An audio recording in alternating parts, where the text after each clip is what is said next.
Bonsoir, bienvenue à vous en direct sur Public Sénat. Colère et débordement, la mobilisation des taxis contre Uber Pop a été émaillée de violence. Blocage des gares et des aéroports, forces de l'ordre prises à partie. La manifestation contre la concurrence sauvage d'Uber Pop a dégénéré. Le ministre de l'Intérieur annonce ce soir la saisie des véhicules qui seront pris en flagrant délit. Retour sur une chaude journée et analyse politique d'un dossier miné. Nouvelle journée de négociation au forceps sur la Grèce. Le marathon se poursuit avec deux types d'attitudes. Ceux qui insistent sur les points de convergence pour aboutir à un accord et ceux qui, comme Angela Merkel, pointent tout le travail qui reste à faire.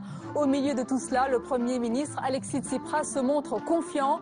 Nous serons en direct depuis Bruxelles avec notre correspondante Nora Hamadi tout à l'heure. Les différences s'étalent entre Nicolas Sarkozy et Alain Juppé. Sur son blog, le maire de Bordeaux estime qu'une suppression du droit du sol serait, je cite, une erreur manifeste remettant en cause le modèle français.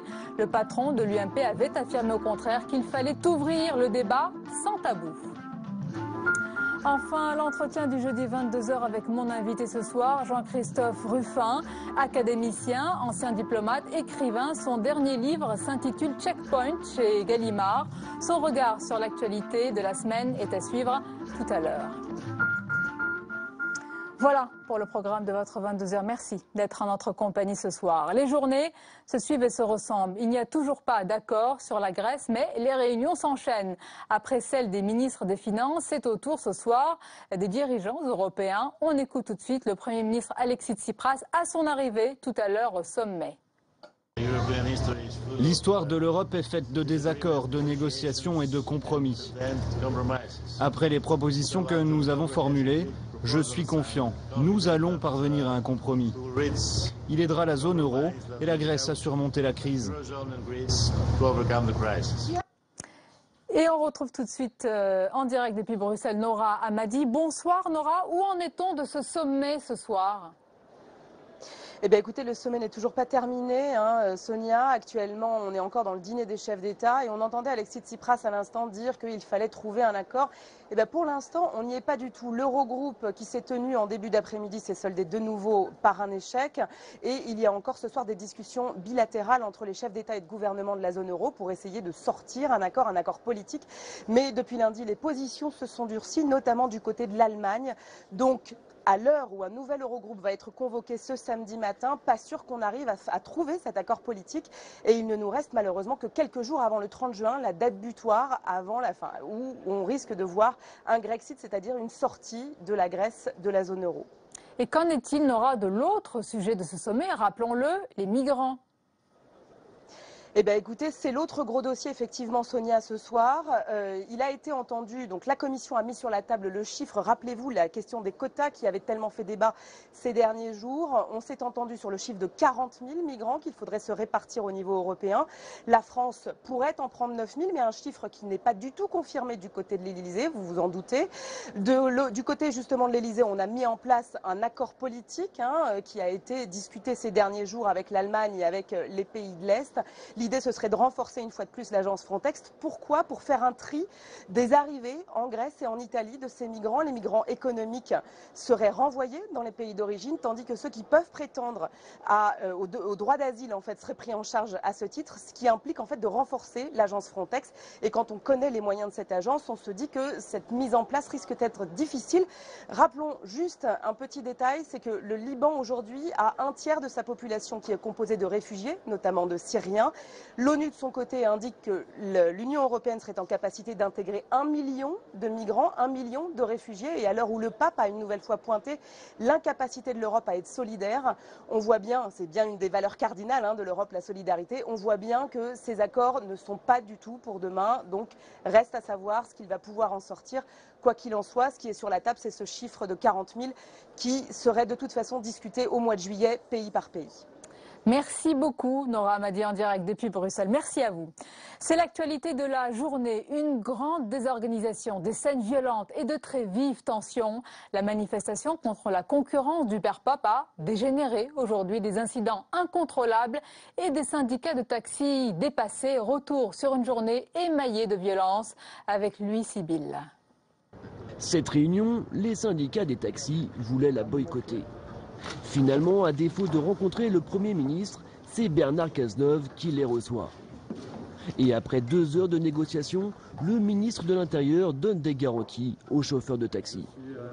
Lundi, l'ensemble des comités opérationnels départementaux antifraude se réuniront dans tous les départements au même moment, sous l'autorité des préfets et des procureurs, pour mettre en place toutes les mesures permettant de réprimer immédiatement et avec la plus grande fermeté l'exercice totalement illégal de la profession de taxi ou de VTC. La garde des Sceaux mobilisera également l'ensemble des procureurs afin que soient données des instructions fermes, précises et d'application immédiate. Les véhicules des conducteurs Uberpop doivent être systématiquement saisis lorsqu'ils sont pris en flagrant délit dans le cadre des contrôles de police. Une réunion après une journée de colère. Trafic routier paralysé, gares et aéroports bloqués. Dès ce matin, les chauffeurs de taxi ont décidé de montrer les muscles face à la concurrence, selon eux, déloyale des VTC et de services comme Uberpop. Dans l'après-midi, la grève vire à la manifestation violente, affrontement avec la police, voitures prises pour cible, voire incendiées. Quelqu'un qui a acheté sa licence à 240 000 €, plus le véhicule, plus la signature au trésor public, plus les appareils, l'assurance, il a presque 300 000 €. Et vous avez des gens qui utilisent leur voiture personnelle. Et vous trouvez ça normal? Et le gouvernement se tait, ne dit rien. Alors donc il ne faut pas s'étonner après quand ça explose. Une journée noire aussi dans la circulation. Des voyageurs finissent leur chemin à pied vers les aéroports. Bloquée dans une voiture, la rockstar Courtney Love raconte son calvaire via les réseaux sociaux. Et dans un style fleuri, elle en appelle directement au président François Hollande. Et cette affaire c'est aussi un dossier politique explosif. Le ministre de l'Intérieur, Bernard Cazeneuve, fait courte son déplacement à Marseille pour recevoir les syndicats de taxi. Il a fait plusieurs annonces ce soir. Depuis la Colombie, c'est Manuel Valls qui a condamné des violences inadmissibles tout en soutenant les taxis. Retour sur un feuilleton qui dure depuis plusieurs mois avec Aurélien Romano. Dès 2007, le rapport Attali préconisait plus de taxis et un peu de concurrence. Le document à peine sorti, les taxis se mobilisent lors d'une seule journée déjà émaillée d'incidents. La semaine suivante, les représentants de la profession obtiennent du président Sarkozy l'enterrement du rapport. En 2009, les VTC sont légalisés et malgré la levée de boucliers des taxis traditionnels, le nombre de compagnies de VTC ne cesse d'augmenter à l'image de Uber qui arrive en 2011 à Paris. Pourtant, il faut attendre 2014 pour que la première loi d'envergure voie le jour, dans un contexte difficile pour les taxis et le lancement d'Uberpop. Thomas Thévenoud, à l'origine de cette loi, est débarqué quelques mois plus tard, suite à sa phobie administrative. Sa loi fixe un cadre général à l'ensemble du secteur. Problème, tous les décrets d'application, comme l'obligation d'un terminal carte bancaire ou le prix fixe vers les aéroports, ne sont toujours pas sortis.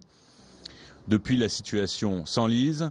Uberpop est interdit, mais la société fait appel de cette décision devant la Cour de justice de la République. Seuls les préfets peuvent temporairement interdire ce service, mesure demandée dans l'urgence aujourd'hui à Paris par Bernard Cazeneuve. La suite du 22h dans un instant, c'est le grand entretien du jeudi avec mon invité ce soir, l'écrivain et académicien Jean-Christophe Rufin. Mais d'abord, le rappel des principales informations en France et dans le monde, c'est le tour de l'info. Il est signé ce soir Sophie Normand-Couturier. Laurent Bourgnon, l'un des grands noms de la course au large, toujours porté disparu. Le navigateur franco-suisse effectuait une croisière privée sur son voilier avec plusieurs passagers. Il n'est pas remonté à bord après une plongée sous-marine dans l'archipel des Tuamotu, en Polynésie française. Je pense que seul, en plongée dans ces zones-là où il peut y avoir à certains moments, sans que ça soit identifiable immédiatement, et des courants, et des révolins, et des contre-courants, ça peut être vraiment dangereux, quoi. François Hollande l'avait promis, c'est désormais chose faite. Le chef de l'État a saisi le Conseil constitutionnel dans le cadre de la loi controversée sur le renseignement. À charge donc aux sages de s'assurer que le délicat équilibre entre la défense des intérêts nationaux et le respect de la vie privée est conforme à la Constitution. Le texte a été définitivement voté mardi à l'Assemblée nationale. Dernier congrès de l'Association des régions de France aujourd'hui, à 5 mois des élections régionales et en plein débat sur la réforme territoriale et les compétences des 13 prochaines régions. Les candidats affûtent leurs arguments de campagne. Il va falloir que nous reprenions la réforme territoriale à bras-le-corps. L'idée, c'est qu'évidemment les régions, si jamais nous les présidons, deviendront, me semble-t-il, le lieu d'expérimentation, le laboratoire de la simplification administrative. En Syrie, le groupe État islamique reprend du terrain, notamment à Kobané. La ville frontalière de la Turquie a été l'objet d'un attentat suicide à la voiture piégée. Les combats ont opposé les djihadistes aux forces kurdes dans cette ville, d'où ils ont été chassés il y a 5 mois. Toujours dans le nord de la Syrie, c'est à Hasakeh qu'ils sont parvenus à entrer, s'emparant de 2 quartiers.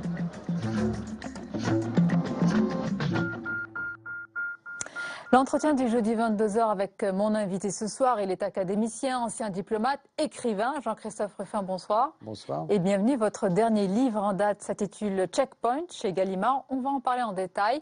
Mais d'abord, votre regard sur l'actualité. Les sommets européens se suivent et se ressemblent. Ils sont beaucoup consacrés. C'est normal, c'est un dossier important à la Grèce. Il est aussi question du problème, ou en tous les cas du défi des migrants. Pour vous, c'est le plus grand défi de l'Europe aujourd'hui? Ah oui, certainement. Certainement, parce que la Grèce, on va finir par y arriver, avec ou sans leur coopération. Non, mais je veux dire, au pire, ils sortent de l'euro.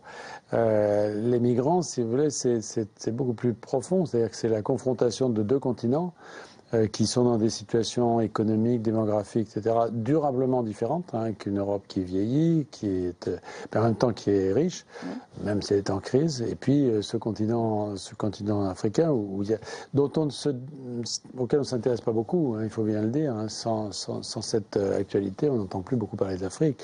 Voilà, donc je crois que c'est vraiment un sujet pour toutes les années qui viennent. Il y a quelque temps, on a diffusé sur Public Sénat un documentaire qu'on a coproduit. On est très fiers parce qu'il a reçu le prix Albert Londres. Et il s'appelle Voyage en Barbarie. Il raconte le calvaire, je ne sais pas si vous en avez entendu parler, le calvaire des Érythréens. Les Érythréens qui composent un lot important des migrants. On les oublie aussi, eux?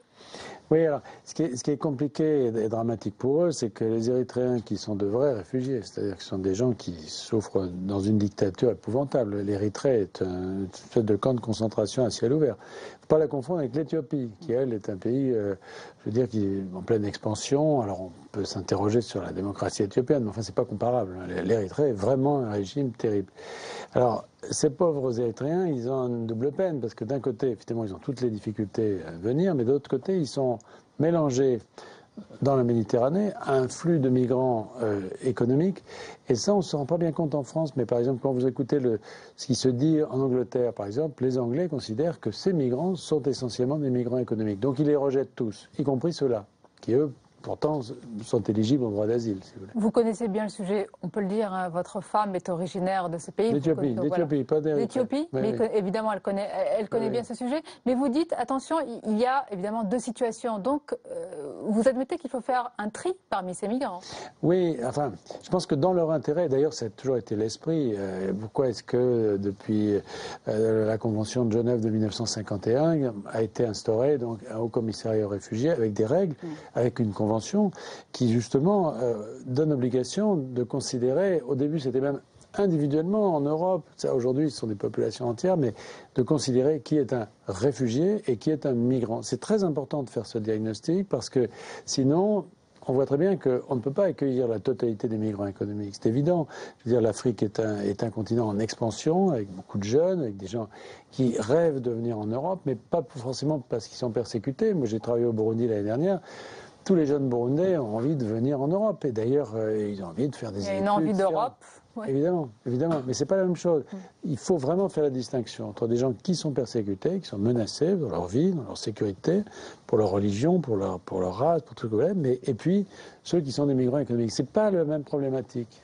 Et ce phénomène est accéléré, accentué par ce qui se passe aussi de l'autre côté de la Méditerranée avec Daesh. On a entendu le ministre de la Défense, Jean-Yves Le Drian, qui l'a dit la semaine dernière sur Europe 1. Il a dit que l'État islamique contrôlait 200 km de côtes libyennes. Eh oui, mais ça, il y a longtemps que... Moi, je souligne, si vous voulez, l'inconstance de la France en particulier, de l'Angleterre aussi, dans l'affaire libyenne. Parce que, si vous voulez, c'est très bien d'avoir chassé le colonel Kadhafi. Personne ne regrette le colonel Kadhafi, en tant que personne. Mais en revanche, le fait d'avoir chassé sans savoir ce qu'on allait mettre à la place, et d'avoir laissé derrière nous le chaos, ça a créé ça, c'est-à-dire, vous savez, le vide... On est responsable comptable, en tous les cas, de ce Oui, je pense qu'on a pris une responsabilité et qu'on ne l'a pas assumé jusqu'au bout. Et qu'on était prisonnier de cette espèce de réaction morale en disant, voilà, c'est un dictateur, bon, très bien, c'est un dictateur, on le chasse, et puis après. Et après, on ne fait rien, et donc, évidemment, il y en a d'autres qui viennent, et le Daesh, évidemment, depuis plusieurs mois, a rempli ce vide pour plein de raisons. Parce que, évidemment, c'est important pour eux, mais aussi parce que ça leur rapporte de l'argent, parce qu'ils sont partie prenante de ces trafics, hein, bien sûr. Une parenthèse, c'est un coup de griffe. Vous aviez dénoncé la BHilisation.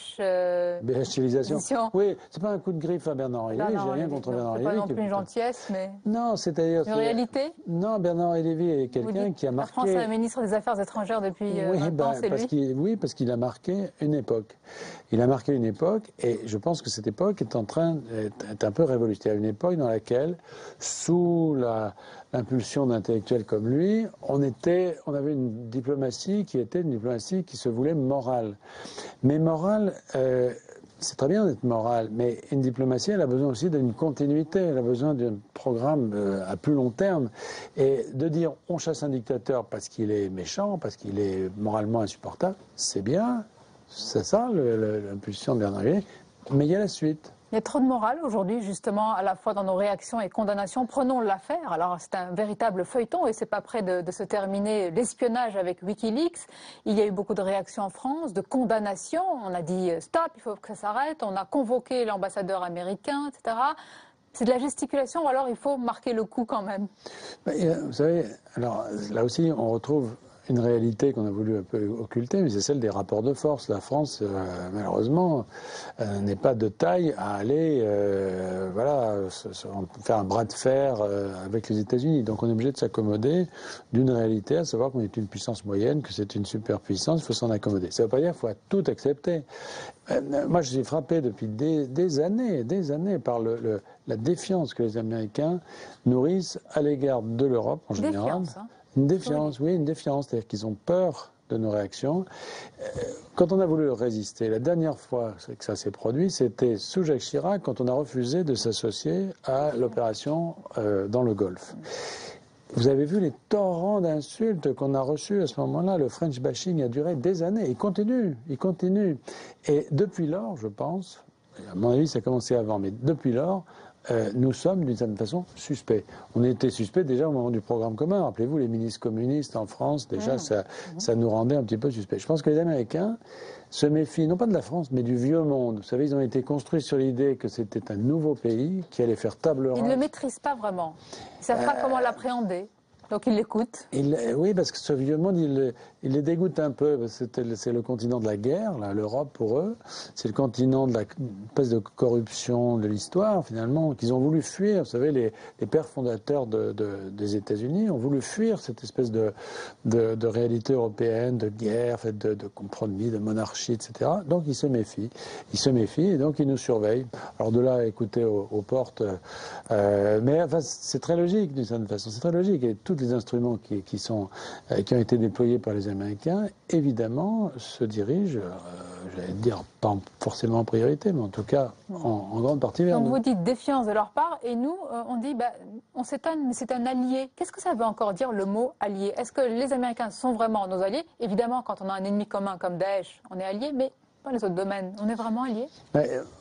C'est-à-dire que nous, on hésite toujours entre l'alliance et l'alignement. Si vous voulez, par exemple, je pense que sur des dossiers comme l'Ukraine, comme ça, on a perdu un petit peu notre liberté d'action. Et soit on s'aligne, c'est-à-dire qu'on est derrière les Américains, on fait la même chose qu'eux, y compris les bêtises d'ailleurs, soit on n'est pas des alliés. Mais c'est eux qui nous ont enfermés aussi dans ce piège. Encore une fois, souvenons-nous du refus de Villepin de participer à la guerre du Golfe. Jacques Chirac, tout de suite, on oui. nous a dit, vous n'êtes pas des alliés, on est venu vous libérer il y a 50 ans et aujourd'hui, vous nous trahissez. Donc on est pris dans cette espèce de logique d'alignement ou d'alliance, enfin d'alignement ou d'alliance plus exactement, conçue comme un alignement. Il faut qu'on arrive à leur faire comprendre, peut-être d'ailleurs que avec la multipolarité du monde, avec la montée en puissance d'autres pôles, notamment la Chine, la Russie, etc., les Américains vont se rendre compte qu'ils ont besoin d'alliés qui ne soient pas forcément des bénis oui-oui. Espérons. Oui. Pendant que l'on parle d'espionnage, il s'est passé quand même quelque chose d'important en Ukraine. Il y a un sommet de défense de l'OTAN aujourd'hui, ce soir, qui se tient en ce moment.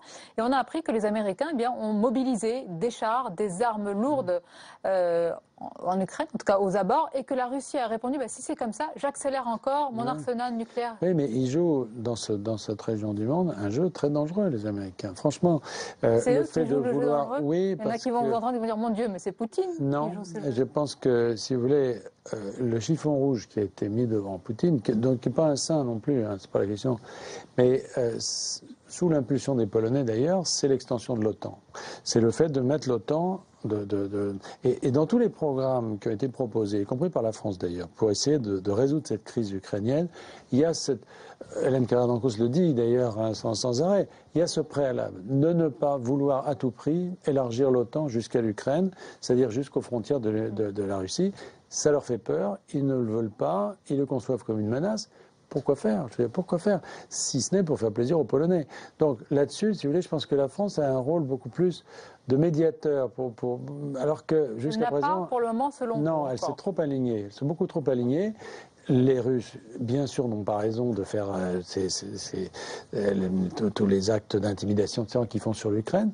Mais il faut aussi calmer un petit peu cette espèce de provocation américaine qui, à mon avis, est très décalée quand même de ce que seraient les conditions d'une solution. Ce qui se passe en Ukraine, ça aurait pu être le décor de votre livre, Checkpoint. On va rappeler que le décor, c'est les Balkans. C'est un thriller haletant.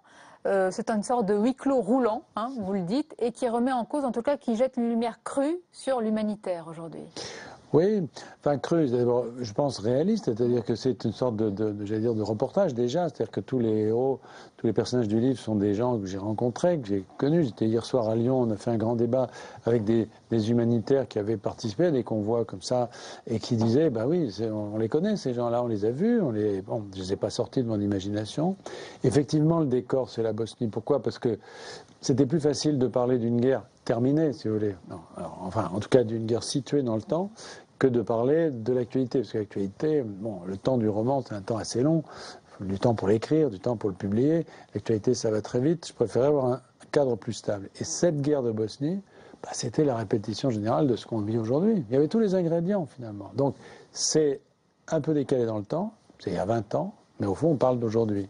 Avec un personnage, on va l'évoquer, Maud, une jeune fille pleine de générosité, de naïveté, mais surtout de générosité, qui va vraiment se confronter à la réalité. On a l'impression vraiment que c'est très actuel. Si on reprend le sujet dont on parlait, les migrants, on se dit qu'il doit y avoir ces humanitaires aujourd'hui qui aident ces gens qui voient leur misère, leur dénuement, mais qui se disent en même temps, on ne peut pas tous les accueillir. Oui, mais alors, Maud, c'est un personnage en qui, je crois, on peut s'identifier facilement, parce que c'est l'image même, pas les autres, mais elle, de ce qu'on imagine être une fille qui s'engage dans l'humanité. Elle ne sait pas trop ce qu'elle va faire, d'ailleurs, elle va aider des victimes. Oui. Elle est qu'elle, je ne sait pas trop, mais elle est généreuse. Voilà. Et puis, en effet, à mesure qu'elle avance, elle se rend compte que c'est bien la générosité, c'est nécessaire, c'est important, mais de quoi ont besoin ces gens qui se battent, qui résistent là, dans ce conflit? Pas uniquement qu'on leur donne à manger, mais aussi de vaincre. C'est-à-dire que, moi je me souviens toujours de mon grand-père qui avait été résistant pour la Deuxième Guerre mondiale. Si on lui avait dit, écoutez mon vieux, les nazis vont rester en France, ne vous inquiétez pas, par contre vous aurez chauffage, vous aurez à manger, vous aurez des médicaments, soyez tranquille. Mais Hitler il va rester là. Il aurait dit non. Il aurait dit, moi, ça ne m'intéresse pas. Ce que je veux, c'est qu'ils foutent le camp. Ce que je veux, c'est gagner la guerre. Vous voyez.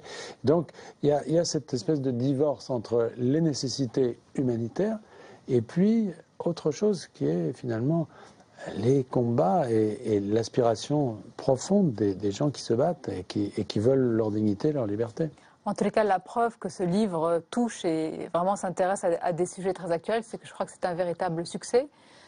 Voilà. Oui, je suis très heureux parce que effectivement, il rencontre un très très large public. Il fait jeu égal avec les grands blockbusters, comme on dit en français. Et j'en suis très fier et très heureux parce que je crois à l'idée d'une littérature populaire de qualité. C'est une littérature qui s'adresse à un grand nombre et qui est lisible, mais qui en même temps a une certaine exigence. Ça, c'est l'académicien qui le dit en toute simplicité.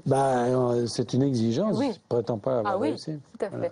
Jean-Christophe Ruffin, comme tous les jeudis, on fait réagir notre invité à une semaine d'actualité qui est croquée en dessin par notre caricaturiste. Vous allez choisir un dessin puis on le commente ensemble.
Alors, quel dessin ?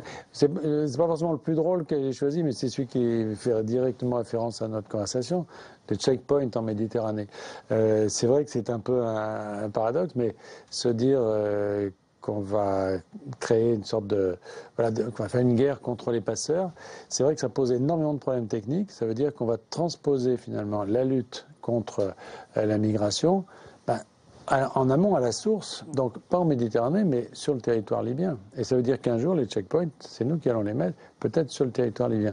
Ce qui pose d'énormes problèmes, mais qui peut-être, au fond, serait l'amorce d'une renaissance de cet État qu'on a mis par terre et qui aujourd'hui est complètement... Sur ce sujet, sur ce défi, est-ce qu'il y a quelqu'un, dans le paysage politique français, européen ou autre, qui a vraiment une vision ? Peut-être le pape pour vous. C'est surtout un appel à la générosité, mais qui a aujourd'hui une vision sur ce sujet ? Qui se rend vraiment compte que c'est un grand bouleversement, comme vous le dites ? Eh bien, le pape, il est dans son rôle, évidemment. Dans le paysage politique français, on m'avait dit... moi, il y a quelqu'un pour qui j'ai beaucoup de respect, d'admiration, d'ailleurs, et d'amitié. C'est, indépendamment, j'allais dire, de la politique, mais c'est Bruno Le Maire, parce que c'est quelqu'un qui a été directeur de cabinet, notamment de Villepin, à l'époque. Il a écrit un livre magnifique, d'ailleurs, au moment où, justement, Chirac a refusé de s'associer à la guerre dans le Golfe. Donc c'est quelqu'un qui, à un moment donné, a su dire non d'une certaine façon, et qui est parfaitement conscient, c'est un diplomate. Lui, c'est un vrai diplomate, Quai d'Orsay, etc., qui a quitté d'ailleurs la fonction publique, depuis qu'il est élu, et qui a une vision de ces problèmes géopolitiques extrêmement pertinente et juste.